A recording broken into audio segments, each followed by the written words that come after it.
శ్రీరాముడు మాకు తండ్రి సీతమ్మ మాయమ్మ వాతాత్మజ సౌమిత్రి వైనతేయరి పూమదన ధాత భరతాదులు.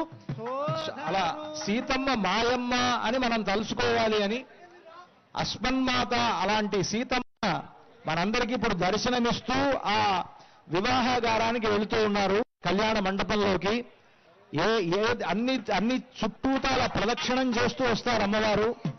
అందరికీ ఆవిడ యొక్క అనుగ్రహం కలుగుతుంది. ఆవిడ యొక్క కటాక్షములు మనందరి మీద పడాలి అని అర్చక స్వాములు చక్కగా అమ్మవారిని అలా ప్రదక్షిణం చేస్తూ ఉన్నారు. ఆ అమ్మవారి యొక్క అనుగ్రహం ఉంటే మనం సాధించలేనిది లేదు కనుక అలాంటి సీతమ్మను నా తల్లి అని మనం అనుకున్నప్పుడు ఆమె ఏంటో మనకు భక్తి శ్రద్ధలు ఏర్పడతాయని సీతమ్మ మాయమ్మ శ్రీరాముడు మాకు తండ్రి అని ఆ బాంధవ్యం భగవంతుడితో మనకు ఉండాలి. అటువంటి ఒక ఆప్యాయత మనలో ఏర్పడాలనేటువంటి అభిప్రాయంతోనే వంద్యాం జగన్మాతరం భౌమీం భూమి భరాపహారి తరుణీం.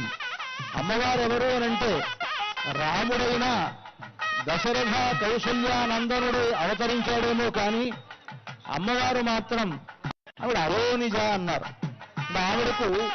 ఆవిడ ఫలానా జనక మహారాజు తండ్రి అని ఆవిడ అనుకున్నది. కానీ జనక మహారాజుకు స్వయంగా సీతమ్మ వారు కుమార్తె కాదు. అమ్మవారిని చక్కగా దర్శించండి. అమ్మవారి యొక్క అనుగ్రహం మనందరి మీద కూడా ఉంటుంది.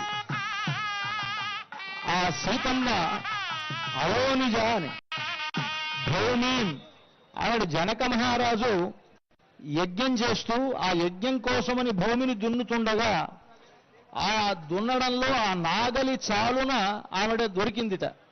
అలా లభించింది ఆవిడ. అలా లభించినటువంటి తన ఆమెను ఆ అమ్మవారిని తన కుమార్తెగా భావించి పెంచాడు జనక మహారాజు. ఆ నాగేటి చాలులో దొరికింది కనుక ఆవిడకు సీత అని పేరు పెట్టారు. సీత అంటే నాగలి ఆ గుర్తుగా ఉండేటువంటి ఆ గీతకు సీత అని పేరు. అందుకని ఆవిడకి సీత అని పేరు పెట్టారు. అందుకని ఆవిడ ఎవరు అని అంటే చెప్తున్నారు భౌమీం అంటే భూమి నుండి పుట్టినటువంటిది కనుక ఆమెకి భౌమి అని పేరు. భౌమీం భూమి భరాపహారి తరుణీం.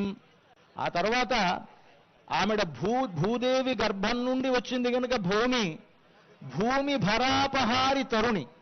ఈ భూమికి ఉండేటువంటి భారముగా ఉండేటువంటి రాక్షసులు ఆనాడు ఉన్నారు త్రేతాయుగంలో. రావణాసురుడు, కుంభకర్ణుడు, ఖరదూషణాది అనేక మంది రాక్షస వీరులంతా కూడా ఉన్నారు ఆ రోజుల్లో. వారు ఈ భూమికి భారంగా ఉన్నారు.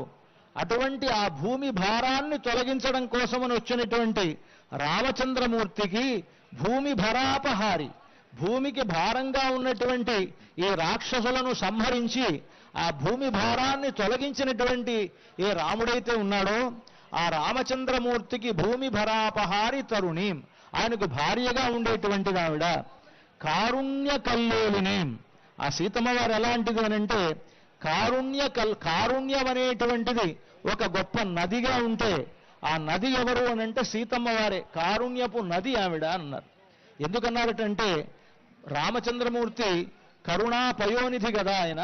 అంటే కరుణాపయోనిధి అంటే కరుణా సముద్రుడు ఆయన. ఈవిడ కారుణ్య కల్లోలిని అంటే కరుణా నది.